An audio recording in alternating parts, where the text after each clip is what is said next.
દારૂનો જથ્થો અહીંયા આવ્યો હતો, દારૂનો જથ્થો રેઢે રેઢો આવી ગયો, કોથળા ને કોથળા. જિલ્લા પુરવઠા અધિકારીએ રેડ પાડીને ઉના પોલીસનું તો નાક કાપી લીધું, કારણ કે કામગીરી તો ઉના પોલીસની હતી. તો ત્યાં ડ્રગ્સ વેચાય, ત્યાં ગાંજો વેચાય, ત્યાં સરસ વેચાય. તો આ બધી પ્રવૃત્તિના ભાગીદાર કોણ? મારે બોલવામાં ધ્યાન રાખવું પડે ને, અહીંયા કોઈ ભક્ત આવીને બોલીને માયકમાં આવીને પોલીસ વાળા તો લઈ જ ગયા છે અહીંથી, આ રેકોર્ડિંગ કરતા હોય, અને અહીંયા હું કાંઈક બોલું એટલે તરત બીજે દિવસે ફરિયાદ દાખલ કરે અને કોર્ટમાં ધક્કા થાય. તો જેટલી પ્રવૃત્તિઓ ચાલે છે અને એ પ્રવૃત્તિઓની તપાસ કરો, પગલાં લો, એના મૂળ સુધી જાઓ, તો મોટે ભાગે ભાજપ વાળા જ નીકળે છે. તો એનો અર્થ શું? દારૂમાં ભાજપ વાળા પકડાય, બીજામાં પકડાય, ત્રીજામાં પકડાય, નકલી ઓફિસમાં પકડાય. આ વચ્ચે પીઆઈ પકડાણા હતા, જેલમાં ગયા હતા, એના ભાગીદાર કોણ હતા? એકલો પીઆઈ નહીં, એકલા ગૌસ્વામીને જ પૈસા મળતા હતા, એનો ભાગીદાર કોણ હતા? તો એક હાથે તાળી ન પડે. પદાધિકારીઓ, પ્રજાના ચૂંટાયેલા પદાધિકારીઓને સત્તા પક્ષ અને વહીવટી તંત્રમાં કામ કરનારા અધિકારીઓ, આ બંનેની મિલી ભગત હોય ત્યારે જ આ પ્રકારની પરિસ્થિતિ પેદા થાય. જુનાગઢ થી અહીંયા આવે, જુનાગઢ વાળા દેકારો બોલાવે, પ્રાઇવેટ વાળા અહીંયા આવે, દાખલા તરીકે કલાક આવીને વયા જાય, ગામડામાંથી કોઈક મોડું આવ્યું હોય, કોઈને વાહન મળ્યું હોય, ન મળ્યું હોય, અને પછી આવે તો કે સાહેબ તો વયા ગયા, એના પ્રાઇવેટ દવાખાને ત્યાં જાઓ. હોસ્પિટલમાં કામ કરનારા લોકો એમ કે પ્રાઇવેટમાં જાઓ, એટલે પ્રાઇવેટમાં ગયા પછી પ્રાઇવેટ ચાર્જ લેવાના. તો કોને લૂંટે છે? લૂંટાય છે કોણ? આ લૂંટાય છે એની પાછળના જવાબદાર કોણ? એની જવાબદારી ખરી કે નહીં? ઉદ્ઘાટન કરવા, ખાતમુહૂર્ત કરવા, જાહેરાતો કરવી, કાર્યક્રમો રાખવા, એનાથી કઈ પ્રજાનું કે લોકોનું ભલું ન થાય. એના પાછળ તો મહેનત કરવી પડે. પત્રકારો મહેનત કરે, ગોતવા જવું પડે, એમને નથી માહિતી મળતી. આ વાસ્તવિક પરિસ્થિતિ છે. મારી પાસે રેકર્ડ ઉપર છે, હું આજ લઈ આવ્યો. મારી જો વિગતવાર જે છે લાંબુ નથી કરવું, પણ ડોક્ટરોની કેટલી જગ્યા છે એની વિગત મેં મગાવી છે. ત્યાં કેવી પરિસ્થિતિ નિર્માણ થઈ છે. મામલતદાર કચેરી બેફામ, તાલુકા પંચાયત બેફામ, પ્રાંત કચેરી બેફામ. વચ્ચે વકીલોએ આવેદન પત્ર આપ્યું હતું પ્રાંત કચેરીમાં જઈને, અમારું કામ નથી થતું, ખેડૂતોને દાખલા નથી મળતા, પ્રમાણપત્ર જોતા હોય તો 5 લાખ રૂપિયા. ભાજપના આગેવાનને પૂર્વ પ્રમુખે માની લો કે છાપામાં આવ્યું, જાહેરાત આપી, આ તે આપ્યું, પછીનું શું થયું એ પછી પાછું કાંઈ નથી, ખબર નથી. આ શું ચાલે છે? આ કોની જવાબદારી? આડેધડ ચાલતા બેફામ બાંધકામો, હવે દબાણ ઝુંબેશ ચાલે છે. સાહેબ 2009 અને 2011 પછી ઉના તાલુકામાં એક પણ ગામતળ મંજૂર નથી થયું. નથી ગીરગઢડામાં થયું કે નથી ઉના તાલુકામાં થયું. ગામતળ મંજૂર થયા સિવાય થાય શું? સરકારે ગામતળ મંજૂર કરવા જોઈએ કે નહીં કરવા જોઈએ? 2017 ની અંદર એક ગ્રામ પંચાયત સરકારે, વિકાસ કમિશનરે નવો ઠરાવ કર્યો. એ નવો ઠરાવ કર્યા પછી એ ઠરાવની અંદર કીધું કે કોઈ પણ ગામે દબાણ થયું હોય ને કોઈ પણ માણસે મકાન બનાવ્યું હોય અને એ મકાન વ્યાજબી પણ હોય તો લેન્ડ કમિટીની અંદર દરખાસ્ત મગાવીને લેન્ડ કમિટી એને રેગ્યુલાઇઝ કરી શકે. નક્કી કરેલા ધોરણો મુજબ તમે તપાસ કરાવરાવો તાલુકા પંચાયતમાંથી જઈને. ચૂંટાયેલા પદાધિકારીઓ જે વિસ્તારમાં આવે એમને આવીને પૂછો કે તાલુકા પંચાયતમાં છેલ્લા વર્ષોની અંદર કેટલી લેન્ડ કમિટી મીટિંગ મળી. 2017માં સરકારે આ ઠરાવ કર્યો પછી લેન્ડ કમિટીની અંદર કેટલા દબાણો. અનાળિયા માંડવીમાં 2 વર્ષથી ચાલે છે, હજી નથી મેળ પડતો. રોડ ઉપર બિલ્ડિંગો બની ગઈ છે 7-7 માળની. ગ્રામ પંચાયતે મંજૂરી આપી 12 મીટરની, 3 માળની મંજૂરી આપી ગ્રામ પંચાયતે અને 7 માળ ખડકાઈ ગયા. તાલુકા પંચાયત સીલ મારી આવ્યા અને સીલ માર્યા પછી પાછું તોડી અને પાછું કામ ચાલુ થઈ ગયું. ઉનામાં 2 ફાર્મ ચાલે, ગાવડામાં 2 ફાર્મ ચાલે, તો કોણ જવાબદાર? શા માટે આટલું બેફામ થાય છે? કોની મહેરબાની છે? કોણ આ ખાડા કાન કરે છે? શા માટે વહીવટી તંત્ર પાસે કડક હાથે કામ નથી લેવાતા? શા માટે ઉના શહેરમાં દારૂ ગમે ત્યાં ખુલ્લમ ખુલ્લા બેફામ ગમે ત્યારે ગમે તે જગ્યાએ તમને ખુલ્લમ ખુલ્લા મળે છે?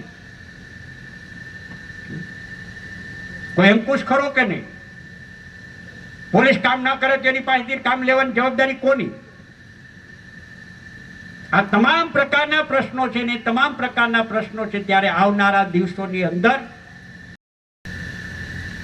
જવાબદારી સ્વીકારી છે ત્યારે આ તમામ પ્રશ્નોને લઈને આગામી દિવસોમાં કોંગ્રેસ પક્ષ રોડ ઉપર આવે, જે કાંઈ લડાઈ કે સંઘર્ષ કરવાનો આવે એનો આજે આપણે નવા પ્રમુખોના નિમણૂકના સમયે અને વિદાય સમારંભે આપણે નિર્ણય કરીએ અને સંકલ્પ કરીએ કે આવનારા દિવસોમાં આ પદ્ધતિ પ્રમાણે પાછું ચાલવું પડશે.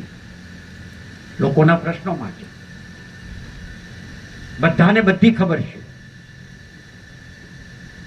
વચ્ચે આયા તમને ખ્યાલ હોય તો આ મેણવાળાને, સાચકોડવાળાને ને ખીલાવડવાળાને, ભડિયાદરવાળાને બધાને ખબર હતી. આ મોટું જોયું મારે જવું પડે સાંજે દૂધ લેવા જવાનું.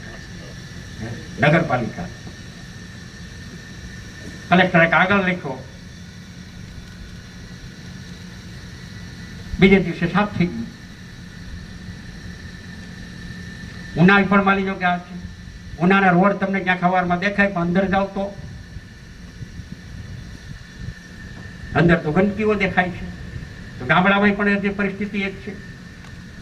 ગામડામાં પ્રાથમિક સ્કૂલોની આજુબાજુની પરિસ્થિતિ શું, પ્રાથમિક આરોગ્ય કેન્દ્રો છે એની આજુબાજુની સ્થિતિ શું? આ તમામ પ્રકારની પરિસ્થિતિને તમે જુઓ, તમે એને મૂલવો. કેમ આટલું બધું હિંમત ચાલે છે?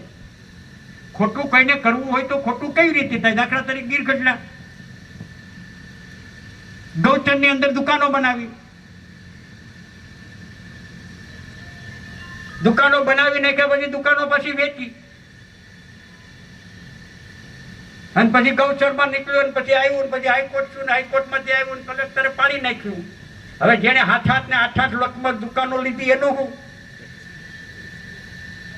એનું જવાબદાર કોણ? તો જયારે પાયો નખાણો ને ચાલતું હતું, ખબર છે કે આ ગેરકાયદેસર ત્યાં કરવા જેવું નથી, તો કોઈ રોકનાર જ નહીં. હવે જેના નાણાં ડૂબાણા છે એનું શું? હવે ગેરકાયદેસર બાંધકામો થાય અને પછી કોઈ રાખે અને રાખ્યા પછી કાયદેસરની પરિસ્થિતિ નિર્માણ થાય તો પૈસા કોના જાય? હમણાં 2 દી પહેલા મેં કલેક્ટરને ફોન કરીને પૂછ્યું તો એની જ વાતો કરે. એની જ કે હાવ પરિસ્થિતિ ખરાબ છે. તો ખરાબ છે તો સાચી વાત તો કયો? તો સાચી વાત કહેતા નથી ને આપણને કેવડાવે, આપણા વાળાને કેવડાવે. તમે જરાક કીધું, તમે આ કરાવો ને, તમે આ જરાક કહો ને. એ હમણે આ ડોક્ટરનું કીધું હતું, એમાં ભાજપનો બી આગેવાનો હમણાં નરેશભાઈને કેવડાવી. આ નરેશભાઈ ભડિયાદર કે આ ડોક્ટરો નથી, બહુ હાલત ખરાબ છે, તો બધું તમે કરો નહીં કે જરાક પૂજાભાઈને કહીને કે આ છે. નરેશભાઈ કે ભાઈ તો પછી તમારી તો સત્તા છે, તમે કરો ને. તો કે અમારાથી ન થાય, અમે ન બોલી શકીએ. સાચી વાત માટે બોલો, બોલવા માટે તૈયાર કરો. સમય પૂરો થાય છે. જે પેઢી ચલાવે છે, ભાજપ જે પ્રમાણે કલ્ચર કરાવે છે, ક્યાંક ધર્મના નામે, ક્યાંક જાતિના નામે, ક્યાંક બીજાના નામે, ક્યાંક ગૌરક્ષકના નામે, ક્યાંક વિશ્વ હિન્દુ પરિષદના નામે, ક્યાંક RSSના નામે, ક્યાંક ધાર્મિક કાર્યક્રમોના માધ્યમ દ્વારા જે પ્રકારનું જે ઘડતર કરે છે, એ ઘડતરને જો નવી પેઢી બરાબર જો નહીં સમજે તો આવનારા દિવસોમાં આજે પરિસ્થિતિ છે એના કરતા પણ વધારે ખરાબ પરિસ્થિતિ થશે. આટલું યાદ રાખજો. આ વાત આપણે લોકોને સમજાવવાની, કહેવાની. કાર્યક્રમ રાખ્યો તો કોંગ્રેસ શું કરવાની છે એટલે પોલીસ અહીંયા તમારું ધ્યાન રાખવા આવી ગઈ. હે? પણ એમને તો સૂચના હોય છે, એમની મર્યાદા હોય છે. હા, કે તમે ત્યાં જાઓ, ત્યાં કોણ આવ્યા છે, કેટલા આવ્યા છે, કોણ ત્યાં શું બોલે છે, કોણ અહીંયા ભાજપની ટીકા કરે છે, આ સાંભળવાના. અને એ પછી એમને ત્યાં પછી ઉપલા અધિકારીઓને એને માહિતી આપવાની. કાર્યક્રમ સફળ ગયો, કાર્યક્રમ નિષ્ફળ ગયો, અને પછી ઉપરથી પછી પાર્ટીને પછી મેસેજ મળે કે ત્યાં કાંઈ હાજરી કાંઈ હતી નહીં, કાર્યક્રમ નિષ્ફળ ગયો છે, ત્યાં કાંઈ હતું નહીં. આ જવાબદારી માટે પોલીસની રક્ષણ કરવાનું કામ છે, લોકોનું જાનમાલનું રક્ષણ કરવાની કામગીરી જવાબદારી છે. તો હવે એમને અહીંયા બિચારાને બેસાડી દીધા છે સવારમાં. આપણી પહેલા એ લોકો અહીંયા આવી ગયા છે. હવે આ સિવાય એને ઉનાન છે, એનું ઉનામ બીજું કામ નથી, ખબર નથી બીજું કામ નથી ઉનાન પીઆઈને. ગીર સોમનાથ જિલ્લાના એસપી ને બીજું કઈ કામ નથી. પૂજાભાઈ પ્રેસ કોન્ફરન્સ રાખે તો અહીંયા આઈબી વાળા આવી જાય વેરાવળમાં. હમણાં મેં આ પ્રેસ કોન્ફરન્સ રાખી હતી વેરાવળ, કરશનભાઈ બારડ ને હીરાભાઈ બધા હતા. તો ત્યાં મિટિંગની અંદર આવી એટલે મેં પૂછ્યું ભાઈ આ કોણ છે, તો કે તો આઈબી વાળા છે. મેં કીધું આઈબી મારી માહિતી મેળવવાને બદલે મેં કીધું જે મેળવવાની છે મેળવવાની, મારી માહિતી મેળવીને તમને કંઈ નહીં મળે. મારી માહિતી મેળવવામાં સવારથી સાંજ સુધી હું ક્યાં જાઉં છું, કેમ જાઉં છું, કઈ રીતે જાઉં છું, એની માહિતી મેળવવા માટે માની લો કે એમને સમય આપે છે. તો મારી માહિતી મેળવવા માટે તમે મારી પાછળ ને પાછળ રહેશો તો એમાં તમને ડ્રગ્સ નહીં મળે, કાંઈ ગાંજો નહીં મળે, કાંઈ તમને સરસ નહીં મળે, કાંઈ દારૂની 2 બોટલ નહીં મળે, કાંઈ તમને બીજું અસામાજિક પ્રવૃત્તિ નહીં મળે, કાંઈ રેતીના 2 ટ્રેક્ટરવાળાનું કાંઈ નહીં મેળ પડે. આ તે જે બીજું આ જે કંઈ કરવા જેવું બીજું ઘણું બધું છે. મારું ધ્યાન રાખવાથી અથવા કોંગ્રેસ પક્ષના આગેવાનો કે પદાધિકારીઓ શું કરે છે એનું સવારથી ધ્યાન રાખવા માટેનું સરકાર દ્વારા ખાખી વર્દીની મશીનરીનો ઉપયોગ કરીને જે કરવાની તાલુકામાં અને જિલ્લામાં જે અસામાજિક પ્રવૃત્તિઓ થાય છે, ખુલ્લમ ખુલ્લા થાય છે, બેફામ થાય છે, વિના રોકટોક થાય છે, ગરીબોને મળતું અનાજ ગમે ત્યાં પકડાય છે, એ અનાજના ગોડાઉનની અંદર દારૂનો જથ્થો પકડાય છે, દારૂનો જથ્થો પકડાયા પછી એમાં એક સમજદારને પકડી અને કોર્ટમાં રજૂ કરી દે છે, એ જામીન ઉપર મુક્ત થઈ જાય છે. એ દારૂ ક્યાંથી આવ્યો એ પોલીસ ગોતી શકતી નથી. એમાં મુખ્ય સૂત્રધારો કોણ છે એમાં પોલીસને સમય નથી. પણ એસપી અને ઉનાની પોલીસને અહીંયા કોંગ્રેસના કાર્યક્રમમાં પૂજાભાઈએ શું કાર્યક્રમ રાખ્યો છે અને પૂજાભાઈને શું બોલવાના છે એનું ધ્યાન રાખવા માટે અને એનું વિડીયો રેકોર્ડિંગ કરવા માટે અહીંયા સવારથી 9 વાગ્યાથી મોકલી દીધા. આ ભાજપનું કલ્ચર છે, આ ભાજપની કામગીરી છે. હવે અહીંયા મળે ઉના તાલુકાના કોઈ પણ ગામડાની અંદર જાઓ કે દાખલા તરીકે જાઓ તો અહીંયા શું મળે, બીજી જગ્યાએ કદાચ જાય તો હજી ક્યાંક રોકે બોકે તો ક્યાંક મેળ પડે. અડવાણું જે કાંઈ હોય તો ટ્રેક્ટર રોકે, બીજું રોકે, આતે રેતીનું ક્યાંક રોકે.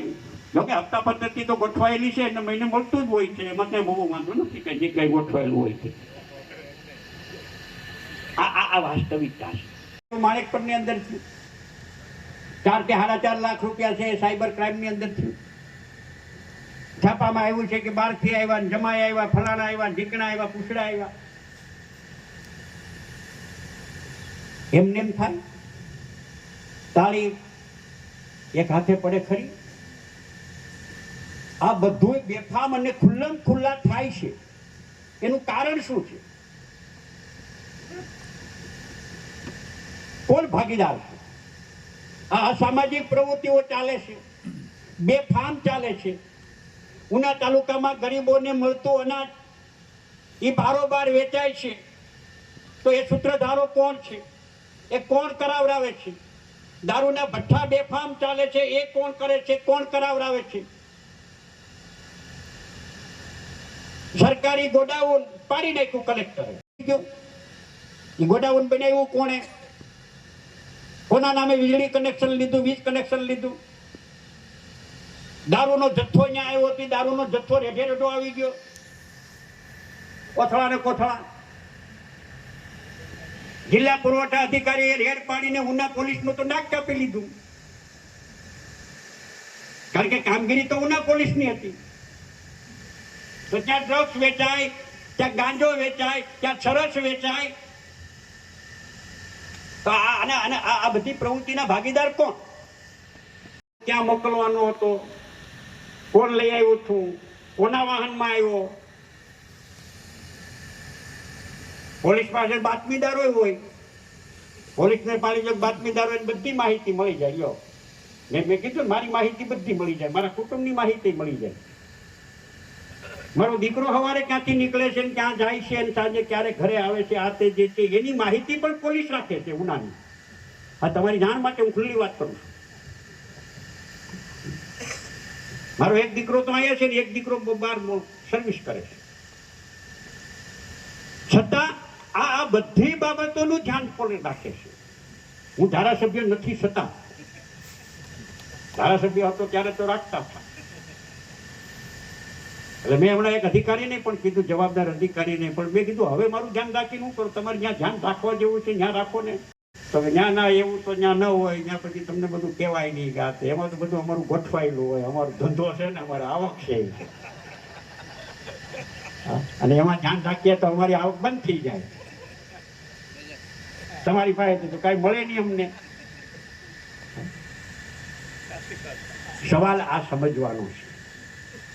કલ્ચર જે ડિલિવરી ન થતી હોય તો પ્રાઇવેટ દવાખાનામાં જવું પડે. પ્રાઇવેટ દવાખાનાની અંદર પછી પાછા ઉપરથી બાળકને લેવાનું, 50,000 રૂપિયા છાપવાના. અને મને તો એમ લાગે છે કે એવું કદાચ પ્લાનિંગ હોય, મારી બેસ્ટ જ છે એમ, કે સરકારી હોસ્પિટલોમાં જો ડોક્ટરો હોય અને વ્યવસ્થિત રીતે સરકારી હોસ્પિટલો ચાલે તો પ્રાઇવેટ હોસ્પિટલો ચાલે નહીં.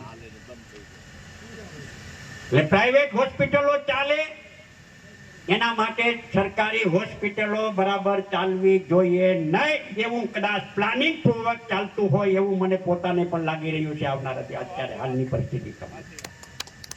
ભાજપ શું કરે છે? એટલે ગ્રામ પંચાયત ભાજપની, તાલુકા પંચાયત ભાજપની, ધારાસભ્ય ભાજપ, સંસદ સભ્ય ભાજપ, કેન્દ્ર સરકાર ભાજપ, ગુજરાત સરકાર ભાજપ, અને ઉના સરકારી હોસ્પિટલમાં દવાખાનાઓ નથી. પ્રાઇવેટ હોસ્પિટલો છે. પ્રાઇવેટ જે લોકોએ હોસ્પિટલ કરી છે એ હોસ્પિટલના ડોક્ટરોને સરકારી હોસ્પિટલમાં નિમણૂકો આપે. 1 કલાક સવારે ને 1 કલાક સાંજે સરકાર 60,000 રૂપિયા એને પગાર આપે. એ ડોક્ટર પાસે અહીંયા કલાક તપાસે અને સરકારી હોસ્પિટલમાં એને જે સેવા આપવાની હોય એને બદલે તપાસીને એમ કે તમે પ્રાઇવેટમાં આવો અમારે અહીંયા. આ ધંધો ચાલે છે આ પ્રકારનો. કોને નુકસાન? રોજથી સવારથી સાંજ સુધી ગામડાના ગરીબ લોકો ઉનાની સરકારી હોસ્પિટલમાં કેટલા લોકો આવે છે, અને એ લોકો આવ્યા પછી એને સારવાર ન મળીને પ્રાઇવેટમાં જવું હોય તો કેટલા લોકોના પૈસા પ્રાઇવેટના દવાખાનામાં જાય છે. તો સરકારની જવાબદારી શું? કોંગ્રેસ પક્ષે જિલ્લા પંચાયતની સીટ વાય 24 દિવસ સુધી ટાવર ચોકની અંદર ધૂળ ખાઈને રોડ ઉપર બેઠા હતા ને 2 ડોક્ટરની નિમણૂક કરાવરાવી હતી, ધમધમતું હોસ્પિટલ કરાવી હતી ઉનાની, અને હમણાં સુધી ચાલી. હવે અત્યારે જુનાગઢથી ડોક્ટર અહીંયા આવે, જુનાગઢથી અહીંયા આવે, જુનાગઢ વાળા દેકારો બોલાવે, પ્રાઇવેટ વાળા અહીંયા આવે. દાખલા તરીકે કલાક આવીને વયા જાય, ગામડામાંથી કોઈક મોડું આવ્યું હોય, કોઈ વાહન મળ્યું હોય, ન મળ્યું હોય, અને પછી આવે તો કે સાહેબ તો વયા ગયા, એના પ્રાઇવેટ દવાખાને ત્યાં જાઓ. હોસ્પિટલમાં કામ કરનારા લોકો એમ કે પ્રાઇવેટમાં જાઓ. એટલે પ્રાઇવેટમાં ગયા પછી પ્રાઇવેટ ચાર્જ લેવાના. નમસ્કાર મિત્રો, હું ફિરોઝ ઈરાની આજે તમને એક નવી વાત કરવા આવ્યો છું. દીવ મિરર ન્યૂઝ જોતા રહો, સબસ્ક્રાઇબ કરવાનું ભૂલતા નહીં અને શેર કરવાનું પણ ભૂલતા નહીં. સત્યની સાથે જોડાતા રહો. નમસ્તે મિત્રો, હું છું ચાંદની પરમાર. આપની મનપસંદ ચેનલ એટલે કે દીવ મિરર ન્યૂઝ ચેનલને લાઈક કરો, શેર કરો અને ફોલો કરો. અને હા, તેમાં દરરોજ તાજા સમાચાર જોવાનું ભૂલશો નહીં. દીવ મિરર ન્યૂઝ દરરોજ લાઈવ અપડેટ. ગુજરાત રાજ્ય, દેશ, દુનિયાના તમામ બ્રેકિંગ સમાચારો નિહાળો દીવ મિરર ન્યૂઝ ચેનલ પર.